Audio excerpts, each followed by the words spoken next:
Freedom to Move by Josephine Key, published by Handspring Publishing 2018. Wow, Freedom to Move is an incredible reference and practical resource for movement and manual therapists of all disciplines.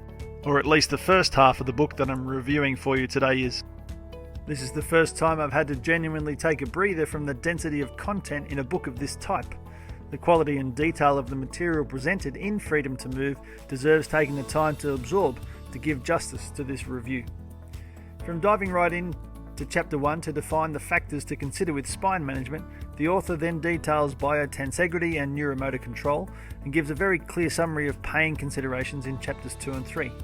Chapter 4 then puts many principles together to help the reader connect with the basic movements appropriately named key fundamental patterns.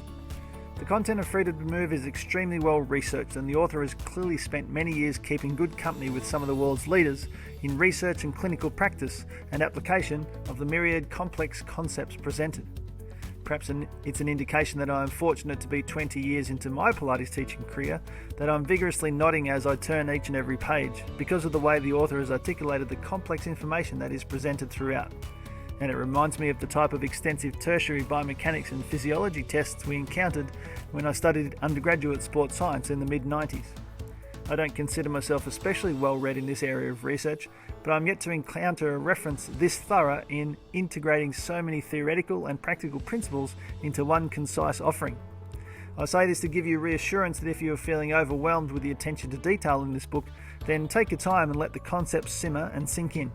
I know that I will be taking this approach, inspired to come back time and time again to align my findings in my practical setting with the illustrations and descriptions that are very well thought out and presented.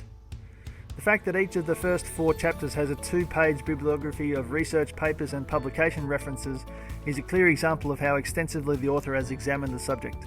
Along with having synthesized so much information to bring together the thorough explanations, the author furthermore shares the clinical practice evidence of her findings over many years in the second half of the 350-odd pages, which we'll explore in part 2 of this review. I'm yet to hear Josephine Key speak, but I'm very much look forward to the next time I have a chance. Part 2 of this review to follow.